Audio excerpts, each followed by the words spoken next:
Est-ce que c'est la dernière fois que vous voyez un essai de Renault Talisman sur Caradisiac? Sans aucun doute, puisque la marque aux losanges a d'ores et déjà annoncé, à peine le modèle restylé dévoilé, qu'il ne serait pas renouvelé pour une seconde génération, que ce soit en berline ou en break estate dont nous prenons le volant aujourd'hui. Est-ce qu'il faut profiter de ces derniers instants pour l'acheter? Eh bien c'est ce qu'on va vous dire tout de suite.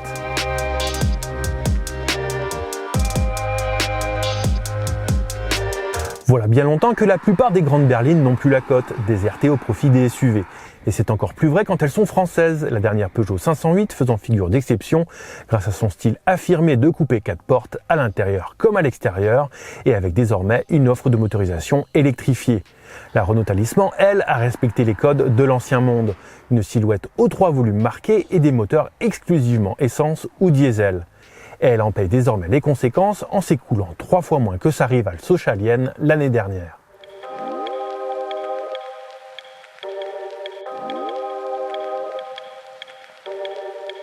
Mais il y a une solution pour rendre cette Talisman bien plus pratique, c'est de la choisir comme un acheteur sur deux dans sa version Break Estate, au style, disons-le tout net, bien moins ringard que celui de la berline. Mais surtout, contrairement à cette dernière, il offre un haillon bien plus pratique qui permet de profiter de façon plus confortable de l'important volume de chargement de 608 litres.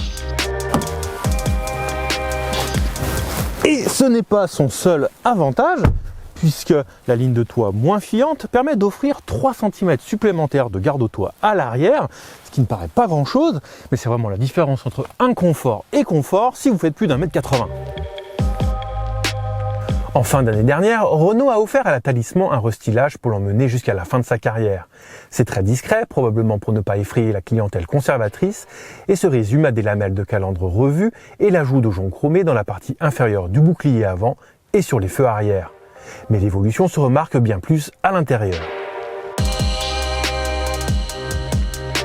Et oui, car la planche de bord a été entièrement repensée pour intégrer des équipements plus modernes, parce qu'il était inacceptable que la dernière Clio soit plus fournie dans le domaine que le fer de lance de Renault.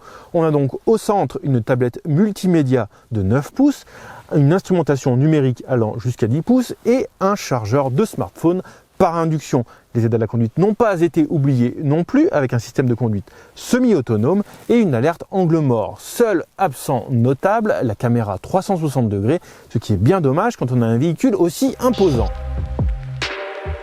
Sous le capot, que du classique donc, un 1,3 litre TCE de 160 chevaux ou un 2 litres Blue DCI de 160 ou 190 chevaux. Le tout avec une boîte de vitesse double embrayage à 7 rapports pour l'essence et à 6 pour les diesels. Pas d'hybride rechargeable, ni d'hybride et même pas de micro-hybride. Notre modèle d'essai est équipé du haut de gamme diesel et c'est une motorisation qui lui convient extrêmement bien avec son gros couple de 400 Nm lui offrant des reprises vigoureuses et son appétit mesuré restant sous les 7 litres au 100 km de moyenne. Il permet surtout de mettre particulièrement en valeur l'agilité étonnante apportée par les 4 roues directrices qui donnent l'impression d'être au volant d'une compacte. Le confort n'est pas oublié pour autant avec un excellent amortissement.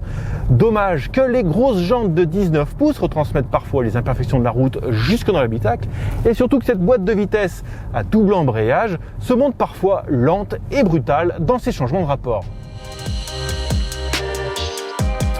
Peut-on donc encore craquer aujourd'hui pour une Talisman Estate ?